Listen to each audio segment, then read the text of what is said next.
और नीलम आपको अपने चैनल में वेलकम करती है। शुरू करते हैं आज की वीडियो अल्लाह पाक का नाम लेकर, जो इंतहाई आली रुतबा और बहुत जलीलुल कदर है। मैं अपने सभी सुनने वालों के लिए ये दुआ करती हूँ कि मेरे सभी सुनने वाले हमेशा शाद और आबाद रहें, जहाँ रहें खुशबाश रहें। अल्लाह पाक की रहमत भरा साया हमेशा हम सब के ऊपर कायम और दायम रहे। इसी दुआ के साथ आज की स्टोरीज़ जन्नात के किस्से कहानियों का सिलसिला शुरू करते हैं। तो लिसनर्स, आज की पहली कहानी शेयर की है मेरे साथ निमरा शबान ने। अपनी सगी बहन की ज़िंदगी का एक खौफनाक वाक़या उन्होंने मेरे साथ शेयर किया है।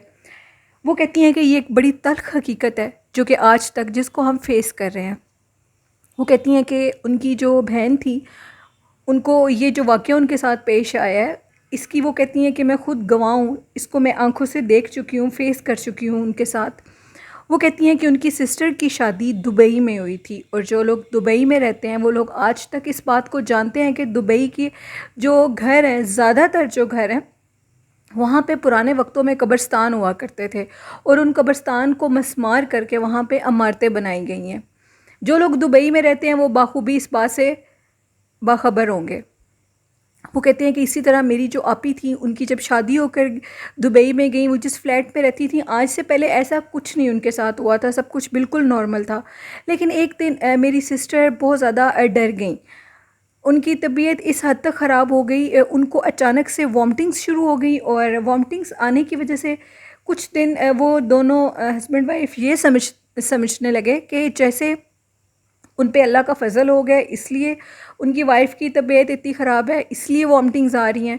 लेकिन उसके बाद जब वॉमिटिंग्स बिल्कुल भी नहीं रुक रही थी, तो मेरे हस्बैंड ने कहा हमें एक दफ़ा चेक करवाना चाहिए।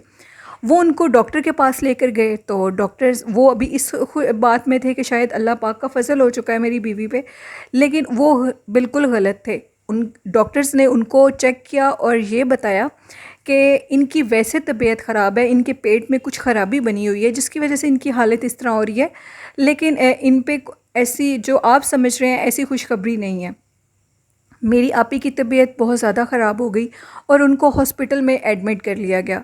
कुछ दिन एडमिट होने के बाद जब उनकी तबीयत ठीक हुई तो आपी को घर लाया गया। जब आपी घर आ गई तो जो मेरी आपी के हस्बैंड थे, उनकी जो जॉब का टाइम था वो रात के टाइम उनकी ड्यूटी होती थी। तो मेरी आपी एक दिन घर पे अकेली थी दिन के टाइम पे। मेरे जो भाई थे, जो मेरे बहनोई थे, वो बाहर किसी काम के सिलसिले में वैसे गए हुए थे। तो आप ही कहती हैं कि उनको ऐसे लगा जैसे उनके पीछे से किसी की आहट की आवाज़ है, और किसी की बाकायदा उनके अलावा ऊंचा ऊंचा सांस लेने की आवाज़ है। तो मेरी आपी ने जब वो आवाज़ सुनी, उन्होंने उनमें हिम्मत नहीं हो रही थी कि वो पीछे से पलट के देखें। जैसे ही उन्होंने पीछे से पलट के देखा तो उनको सिर्फ़ एक काला साया नज़र आया। उसका वजूद इतना प्रोमिनेंट नहीं था, लेकिन उसके जो हाथ पाँव थे वो बिल्कुल प्रोमिनेंट थे। और जैसे ही आपी ने उसको देखा तो आपी ने उनको देखा, वो चीज़ हवा में तहलील हो गई, और उसके बाद आपी गिरी और बेहोश हो गई। जो मेरे बहनोई थे वो कहीं शाम के टाइम घर पर आए, उन्होंने आपी को बेहोश पाया तो वो बड़े परेशान हो गए। उन्होंने उसी टाइम पाकिस्तान की टिकट्स करवाईं और नेक्स्ट डे वो पाकिस्तान आ गए। जब मेरी आपी पाकिस्तान आई तो मेरी आपी का जो बिहेव था वो बिल्कुल नॉर्मल नहीं था। यानी कि मेरी आपी जब घर आई वो किसी से मिली नहीं है, और टीवी लॉन्च में एक कहती हैं कि सोफ़ा पड़ा हुआ है, उधर जाकर लेट गई किसी से बात किए बिना।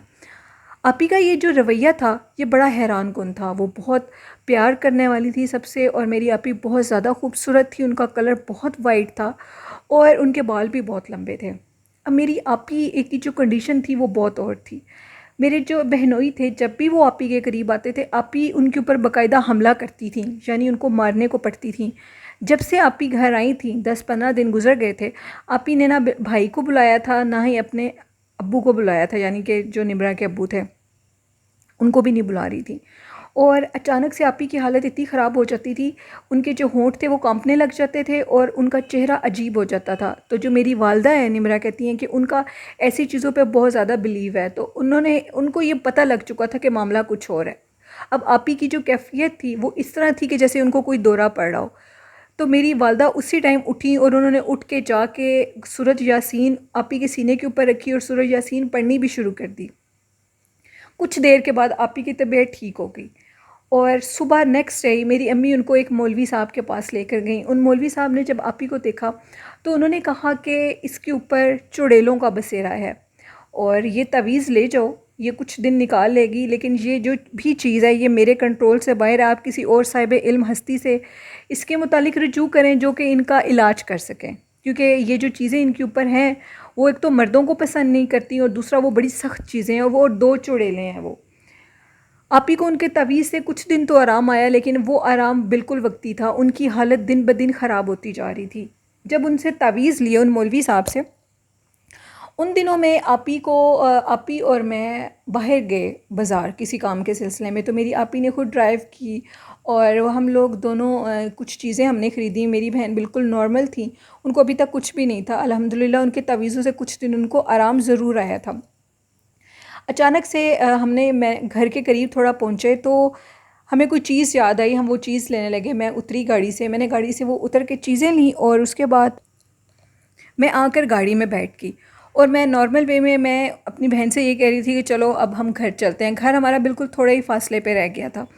तो मेरी आपी गाड़ी नहीं चला रही थी। मैं बड़ी हैरान हुई कि गाड़ी नहीं चला रही। जैसे ही मैंने उनकी तरफ देखा तो उनका चेहरा इंतहाई खौफनाक हो चुका था। उनके चेहरे पे एक इतनी अजीब शैतानी हंसी थी और उनकी आंखों में अजीब शरारत थी। मैं इतनी खौफज़दा हुई, मैंने गाड़ी का लॉक खोला और मैं बाहर भागने लगी, लेकिन गाड़ी का लॉक नहीं खुल रहा था। मैंने बाबुलंद आवाज़ में आयतुल कुर्सी पढ़नी शुरू कर दी। जैसे मैंने आयतुल कुर्सी पढ़ी तो 2 सेकंड के बाद गाड़ी का दरवाज़ा खुला और मैं नीचे गिरी और मैं भागती हुई चीखें मारती हुई अपने घर की तरफ गई। घर बिल्कुल करीब था। मैंने अपने अब्बू को और भाई को बुलाया। जब अब्बू और भाई आए तो आपी गाड़ी में बेहोश हो चुकी थी। उनको बड़ी मुश्किल से उठाकर हम लोग घर लेकर गए।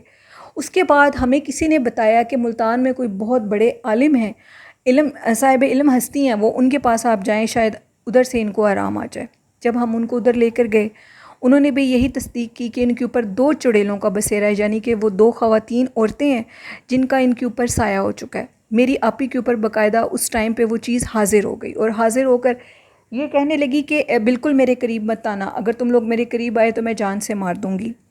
वो जो साहिब इल्म हस्ती थे वो भी बहुत पहुँचे हुए थे। उन्होंने बाकायदा उनके गले में कोई चीज़ डाली। जैसे ही आपी के गले में चीज़ डाली तो आपी बेहोश हो गई। फिर हमने उनसे ये पूछा कि ये चीज़ें इनके पीछे पड़ी कहाँ से हैं।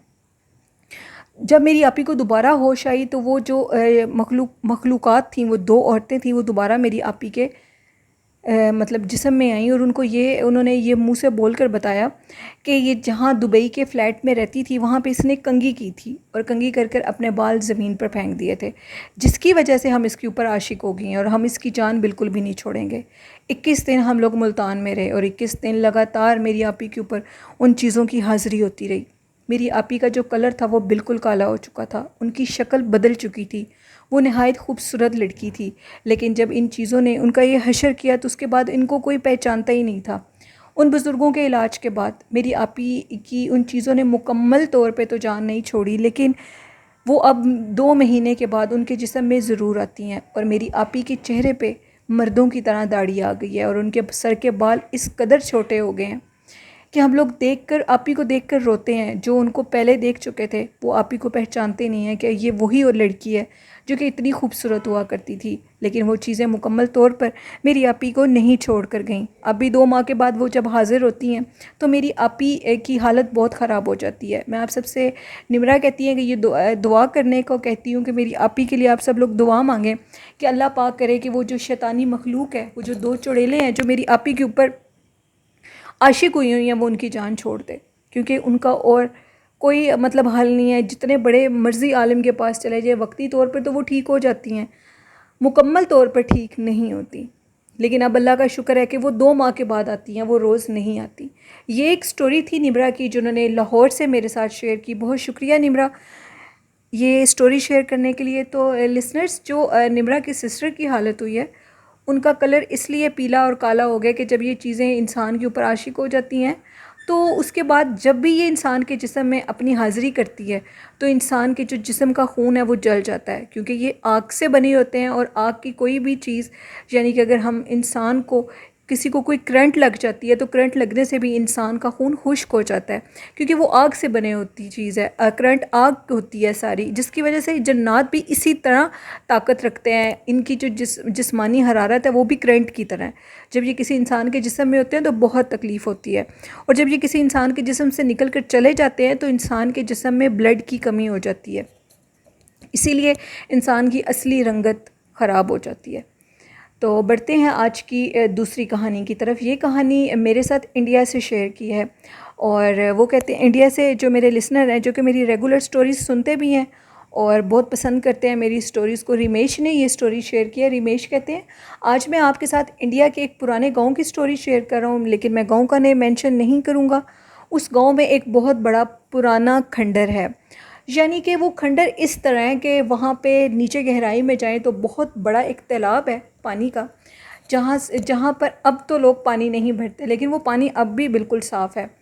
और वहाँ पे बाकायदा बहुत ज़्यादा सीढ़ी ऊपर चढ़ के जाएँ तो वो पूरा वो एक सिनेरियो बना हुआ है, घर टाइप, पुराने ज़माने के ओल्ड वो जो होते हैं घर होते हैं पुराने, वो जो कि पुराने दौर के कंस्ट्रक्शंस होती हैं, वो इस किस्म के घर हैं कि सीढ़ियाँ चढ़कर ऊपर जाएं तो फिर 2 कमरे बने होते हैं, फिर वो जगह बनी है, फिर सीढ़ियों पर ऊपर जाएं, इस किस्म की वो जगह है।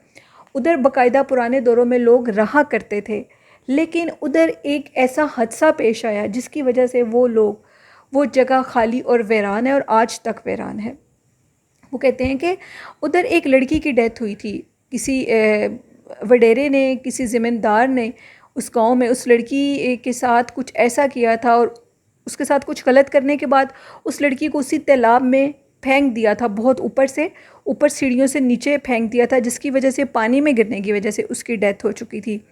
उसके बाद वहाँ के रिमेश कहते हैं हमारे अकीदे के मुताबिक वहाँ पे उस लड़की की आत्मा आज तक उन खंडरों में और उस जगह पर फिरती है और बाकायदा लोगों को नज़र आती है। वो खंडर, वो जो तालाब, वो लोग अब भी उसको इस्तेमाल में लाना चाहते थे, लेकिन इस्तेमाल में बिलाखिर उस जगह को नहीं लाया गया, क्योंकि वो जो चीज़ है वो मर्दों को बिल्कुल पसंद नहीं करती। वो भी इसी किस्म की है जिस तरह निमरा बता रही थी, लेकिन वो मर्दों को पसंद नहीं करती, वो मर्दों से बहुत ज़्यादा नफ़रत करती है। जो उसके साथ वो हादसा पेश आया, उसके बाद कई मर्दों को उसने निशाने इबरत बनाया, उसने कई लोगों को रास्ता रोककर वो खड़ी हो जाती है, रिमेश कहते हैं, उस जगह पर, और कुछ लोगों के आगे भेस बदल के खड़ी होती है, बड़ी खूबसूरत लड़की के रूप में खड़ी होती है, और जो मर्द उसकी तरफ अट्रैक्ट हो जाता है वो उसको मार देती है, उसी तालाब में मतलब उसको धिक्का दे देती है, और फिर उस तालाब में से कई नौजवान लड़कों की डेड बॉडीज़ मिली हैं।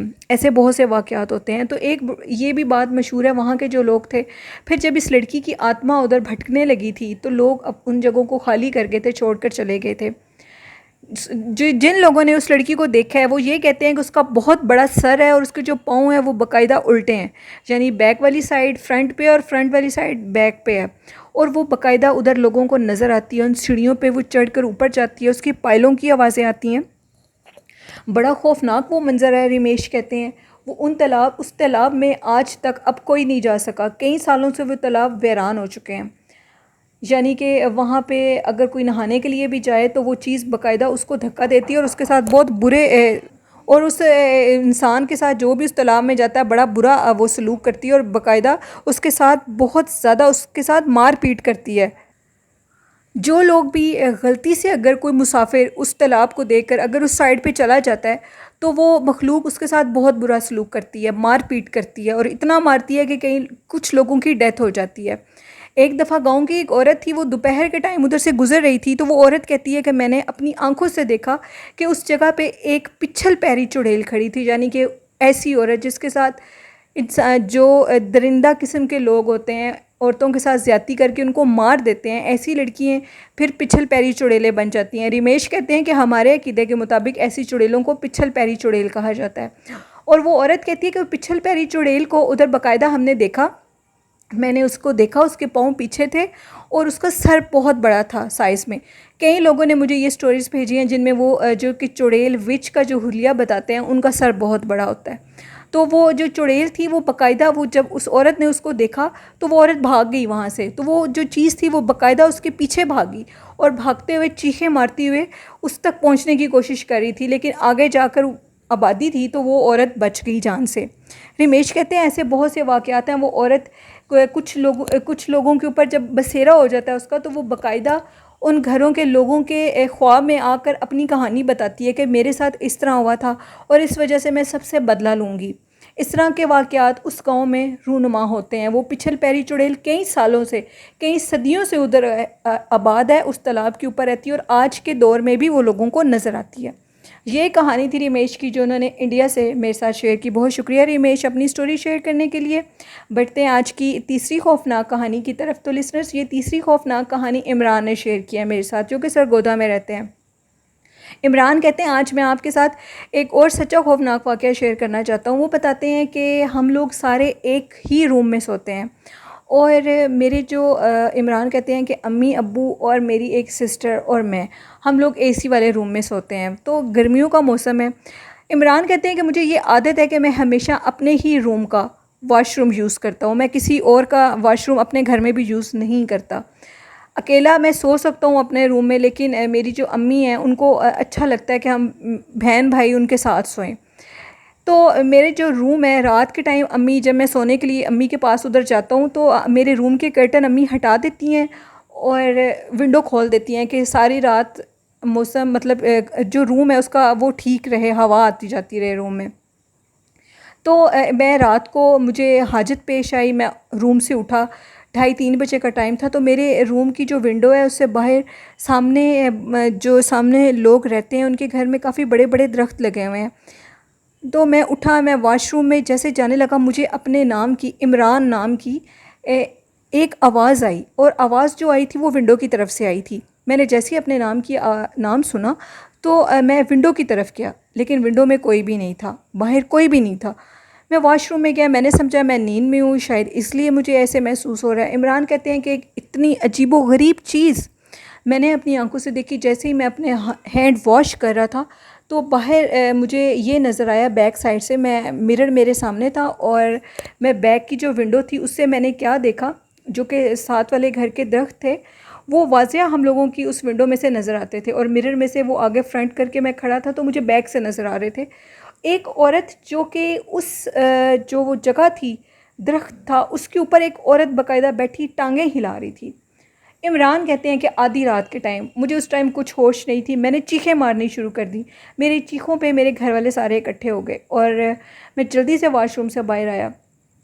चीखें मारता जैसे मैं अम्मी के रूम की तरफ गया तो अम्मी अब्बू और मेरी बहन बाहर आईं, तो वो मुझे रूम में अंदर ले गए। मैंने उनको ये सारी बात बताई। मेरी अम्मी ने कहा कि आज से पहले ऐसा कभी नहीं हुआ, लेकिन तुम इतनी रात को इस तरह अकेले शायद उठ कर गए हो। मेरी अम्मी सुबह उठी, एहतियातन मेरे अम्मी अब्बू मुझे एक सैयद साहब के पास लेकर गए और उधर ले जाकर उन्होंने बाकायदा मुझे दम करवाया। मैंने सैयद साहब को ये सारी बात बताई। वो कोई तावीज़ वगैरह नहीं देते थे, लेकिन वो सैयद थे, पीर, अल्लाह पाक ने उनको एक दर्जा दिया हुआ है सईदों को, तो वो उन्होंने दम किया। और मुझे दम करने के बाद जब उनको मैंने ये वाक़या सारा बताया तो उन्होंने कहा कि बेटा वो जो टाइम था 2:30 से 3 के दरमियान का, उस टाइम वो चीज़ हाज़िर थी उधर, वो उस दरख्त के ऊपर रहती होगी। जब तुम उधर गए हो तो वो शरारतन तुम्हें तंग करने के लिए वो तुम्हारे सामने आई है। तो जिसकी वजह से वो कहते हैं कि मेरी बॉडी पर इतना उस चीज़ का बोझ पड़ा, मैं बहुत ज़्यादा डर गया। ये एक कहानी थी इमरान की, जो उन्होंने सरगोदा से मेरे साथ शेयर की। बहुत शुक्रिया इमरान अपनी स्टोरी शेयर करने के लिए।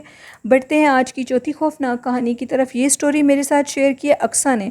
अक्सा कहती हैं कि मैं लाहौर की रहने वाली हूँ और आज आपके साथ एक वाक़या शेयर करना चाहती हूँ अपने घर का। अक्सा कहती हैं कि हम लोगों के घर में पैरानॉर्मल एक्टिविटीज़ होती रहती हैं, बहुत ज़्यादा होती हैं। ऊपर छत पे बहुत ज़्यादा होती हैं, नीचे भी होती हैं, लेकिन वो कहती हैं कि कुछ दिनों से मैं जब अपने रूम में सो रही थी तो मैंने अपनी साइड को चेंज किया। मैं बेड की दूसरी साइड पे सोने लगी तो उस साइड पे दीवार भी थी। वो कहती हैं कि अचानक से मुझे यूँ महसूस हुआ जैसे किसी ने मेरी कमर के ऊपर हाथ फेरा है। मैंने पीछे से पलट के देखा, मैंने समझा शायद कोई लिजर्ट वगैरह मेरे ऊपर गिरी है, क्या चीज़ है, लेकिन पीछे कोई चीज़ नहीं थी। उसके बाद मैं जब अगले नेक्स्ट डे सोई तो मुझे यूँ महसूस हुआ जैसे किसी ने मेरे पाँव के अंगूठे को बहुत ज़ोर से हिलाया है। मैं डर गई और मैं डर कर बाहर आई। मैंने अम्मी को बताया, अम्मी ऐसे हो रहा है मेरे साथ। तो मेरी कज़न भी मेरे अम्मी के पास बैठी हुई थी। उन्होंने बताया कि अक्सा, मैं 2 दिन पहले तुम्हारे रूम में सो रही थी दोपहर के टाइम, तो बाकायदा किसी ने मेरे हाथ के ऊपर हाथ रखा और शेक हैंड करने की कोशिश की। मेरी आँख खुली तो मैंने देखा रूम में कोई भी नहीं था।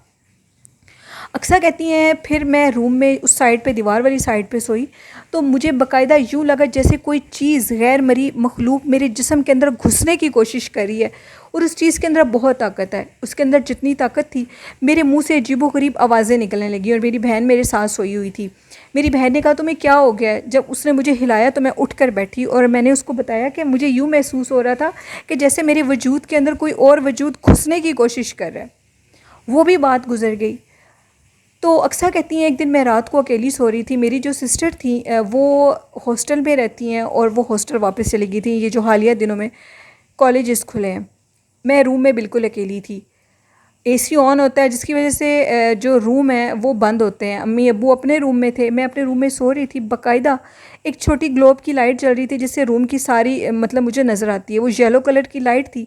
वो कहती हैं कि मैंने अपनी आंखों से देखा कि दीवार में से एक छोटी सी बच्ची बाहर निकली है और वो बच्ची निकल कर मेरी तरफ आई है और उसने मेरा हाथ पकड़ लिया। वो बच्ची प्यारी थी, उसकी शक्ल मेरी कज़न की बेटी से मैच हो रही थी।